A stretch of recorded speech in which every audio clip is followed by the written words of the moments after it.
I got a call from my own number, and I wish I had ignored it. Not a number that looked similar, not a private or unknown caller, but my exact number, every single digit identical, staring back at me on my screen like a reflection I didn't recognize. It was 11:47 p.m., and I remember that detail clearly because I had checked the time just moments before, lying in bed and scrolling aimlessly, the blue glow of my phone being the only light in my apartment. Everything was normal, quiet, predictable, the kind of silence you stop noticing after living alone long enough. That silence is important because it's what made the sound of my phone ringing feel so violent, so out of place, like something had forced its way into my reality without permission. At first, I thought it was a glitch. Phones mess up sometimes. Caller IDs bug out. Maybe it was some weird technical error or a spammer using a spoofing trick. I even remember smirking slightly, thinking I'd answer just to see what kind of nonsense was on the other end. But the moment I picked up the call and said hello, that small sense of control I felt disappeared completely. There was no response at first, just a low, almost distant static, the kind that makes you question whether the call actually connected. I pulled the phone away, checked the screen. It was still ongoing, so I brought it back to my ear.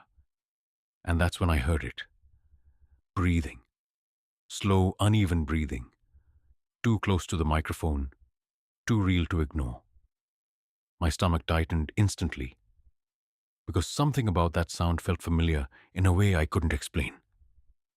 Then the voice came, quiet, shaking, barely more than a whisper, but unmistakable. It was my voice, not similar, not distorted, mine. The exact tone, the same pacing, even the way certain words drag slightly, like they do when I'm nervous. It said, "Don't hang up." I didn't respond. I couldn't. My brain was trying to reject what I was hearing, trying to replace it with something logical, something safe.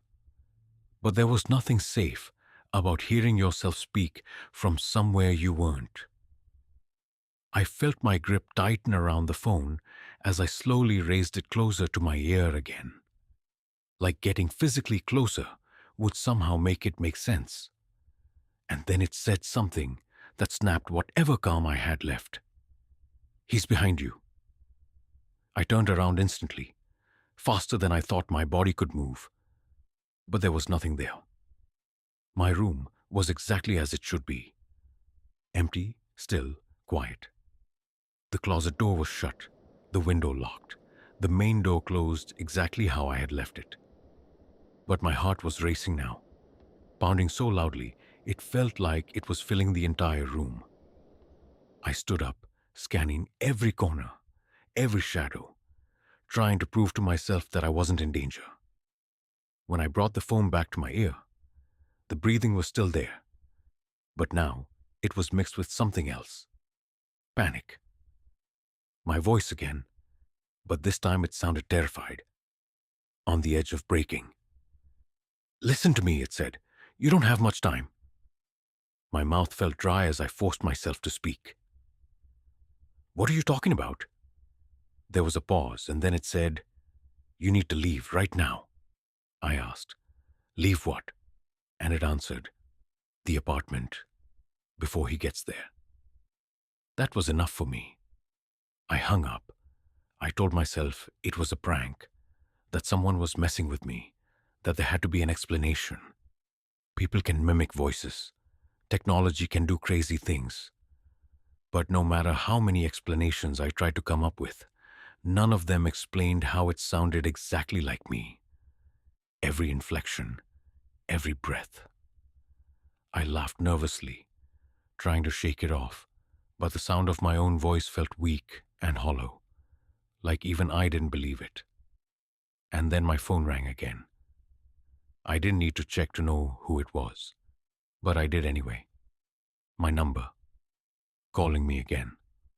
This time my hand hesitated before answering, my instincts screaming at me to stop, to ignore it, to pretend it wasn't happening.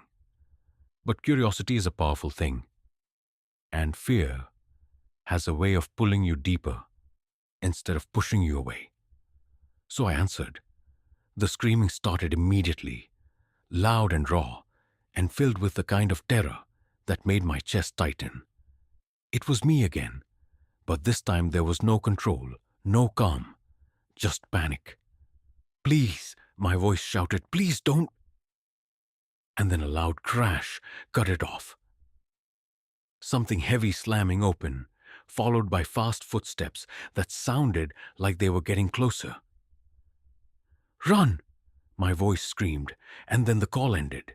I stood there frozen, my entire body locked in place as my mind tried to process what I had just heard. And then I noticed something that made everything worse. My bedroom door, the one I knew I had locked, was slightly open. Not wide, not obvious, just enough to notice. I stared at it for a long moment before slowly stepping closer, each step feeling heavier than the last. The hallway beyond it was dark, darker than it should have been, like the light had been drained out of it. When I reached the door, I placed my hand against it, and that's when I heard it. Breathing, coming from the other side. Not from the phone this time. Not from my imagination. Real, physical breathing, just inches away from me. My phone vibrated in my hand, breaking the silence.